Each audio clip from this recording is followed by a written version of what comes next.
Yang merah ini adalah inflasi, kemudian yang hijau ini pengangguran, dan yang biru suku bunga, sedangkan yang orange adalah dolar indeks. Ini saya rasa belum pernah disampaikan oleh yang lain.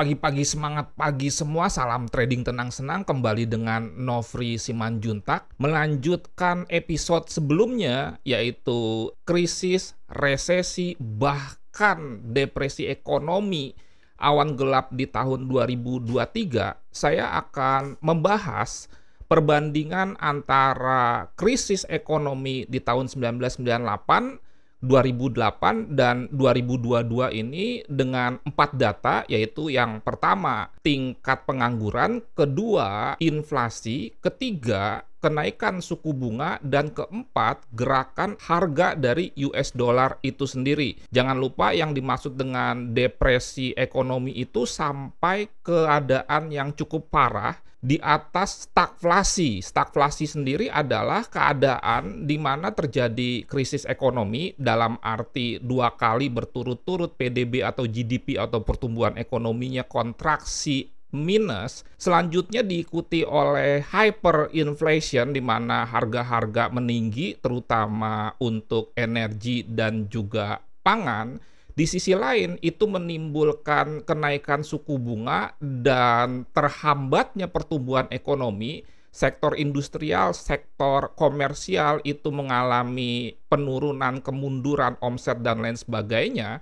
Efeknya ke PHK, kemudian selanjutnya tingkat pengangguran naik, sehingga berpotensi sekali lagi yang disebut dengan depresi ekonomi. Oke, langsung saja kita ke monitor perbandingan antara krisis ekonomi 1998, 2008, dan juga kemungkinan sampai dengan depresi ekonomi di tahun 2023. Kita masuk ke TradingView dan saya salut terhadap TradingView bukan saja menyediakan data-data instrumen investasi, dalam hal ini adalah teknikal, tetapi sampai ke fundamentalnya. Anda bisa perhatikan di layar monitor di mana yang merah ini adalah inflasi, kemudian yang hijau ini pengangguran, dan yang biru suku bunga, sedangkan yang orange adalah dolar indeks. Ini saya rasa belum pernah disampaikan oleh yang lain perbandingan-perbandingan ini. Kalau kita perhatikan, optimismenya adalah walaupun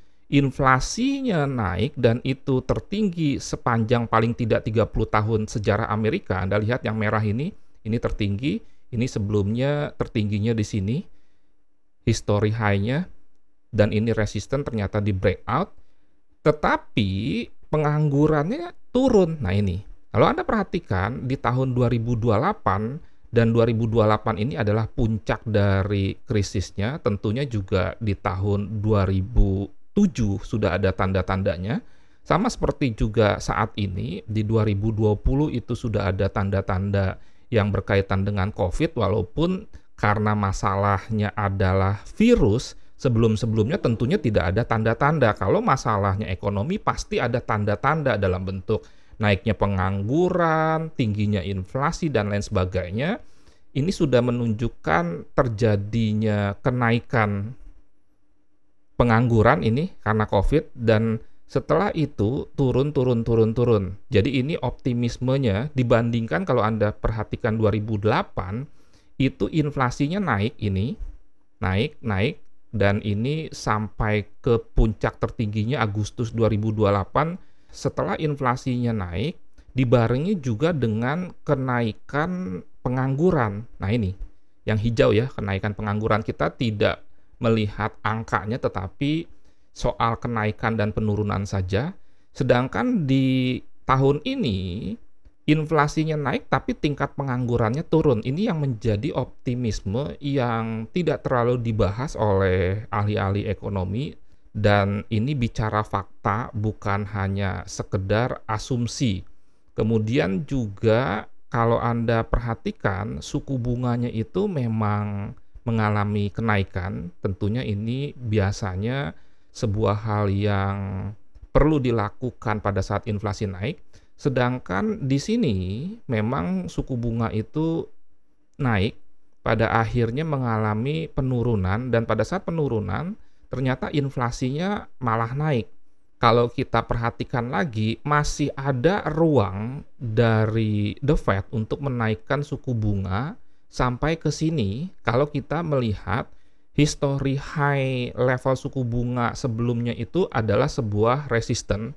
Dengan demikian, upaya untuk menurunkan inflasi ini dan sudah mulai berhasil, masih bisa dilakukan dengan terus menaikkan suku bunga. Dengan demikian, dolar indeks masih ada potensi untuk mengalami kenaikan. Anda jangan sampai beranggapan bahwa ini sudah tertinggi sebelumnya, karena tertinggi sebelumnya itu adalah di sini. Dan ruang itu masih ada untuk naik, mengingat suku bunganya pun masih berpotensi untuk naik. Sedangkan selanjutnya adalah kita lihat saja perkembangan di awal 2023, konsentrasi terhadap tingkat pengangguran, karena tingkat pengangguran ini sangat penting, dan di dalam economic projection pun yang ditekankan adalah 1, tingkat pengangguran, 2, inflasi, 3, suku bunga, tidak NFP, dan lain sebagainya.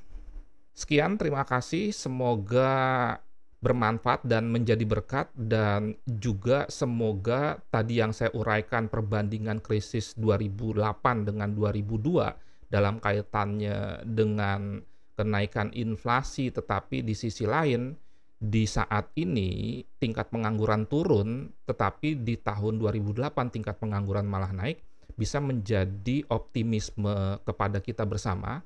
Tetapi jangan lupa di dalam optimisme itu jangan overconfidence, artinya kita selalu bersiap dengan hikmat yang kita miliki untuk menghadapi potensi kesulitan-kesulitan ke depan. Salam trading tenang senang, Nofri Simanjuntak.